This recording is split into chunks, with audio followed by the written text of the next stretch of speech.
Jusqu'en 2003, personne n'utilisait l'expression « risques psychosociaux ». Puis, progressivement, le terme s'est imposé. À l'origine, il y a d'abord deux ouvrages, celui de Marie-France Irigoyen sur le harcèlement et celui de Christophe Dejour sur la souffrance en France. Mais les analyses scientifiques portaient auparavant essentiellement sur des pathologies identifiées, le stress, l'épuisement professionnel, le harcèlement, mais finalement jamais sur la globalité de ces pathologies. Dans les disciplines des sciences du travail, on ne trouve jamais associé, avant l'année 2002, les termes risques et psychosociaux. Ce n'est qu'en 2002, dans un article d'Isabelle Ansez et Véronique de Keyser, qu'on trouve pour la première fois cette expression en relation avec des pathologies du travail.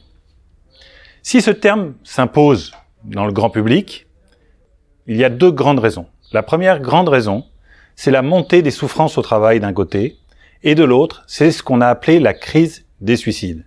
Cette crise des suicides a commencé avec des suicides chez Renault, dès 2003, et puis s'est poursuivie avec ceux chez France Télécom.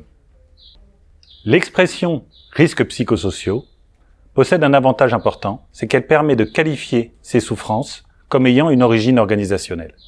Et en fait, cette crise des risques psychosociaux va envahir l'imaginaire collectif.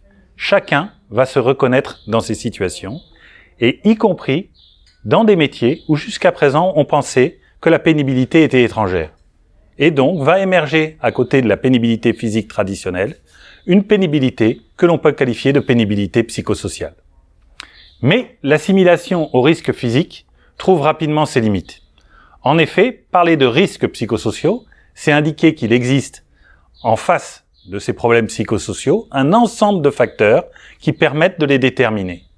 Et donc toute la question qui vient après celle des risques psychosociaux, c'est la question des facteurs de risques psychosociaux, c'est-à-dire les éléments qui conduisent potentiellement à des pathologies psychosociales. Et là, il faut attendre la commission Golac et le rapport de la commission des experts, qui va non seulement définir les risques psychosociaux, mais qui va également définir des facteurs de risques psychosociaux.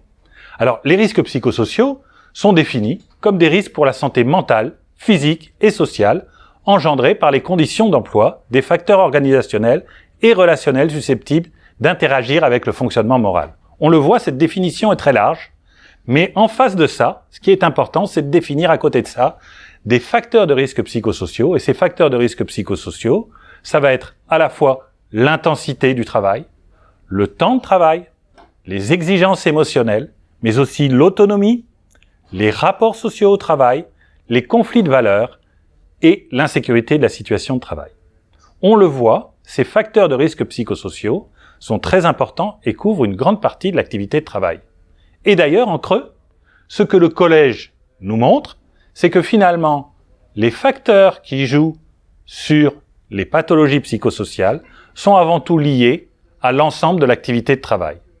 Et donc, ce que nous dit la commission Golac et le collège d'experts, c'est que, désormais, si vous voulez réduire les pathologies du travail, vous devez vous intéresser à la globalité du travail, et le travail doit être l'objet principal d'analyse qui permet de limiter ces pathologies.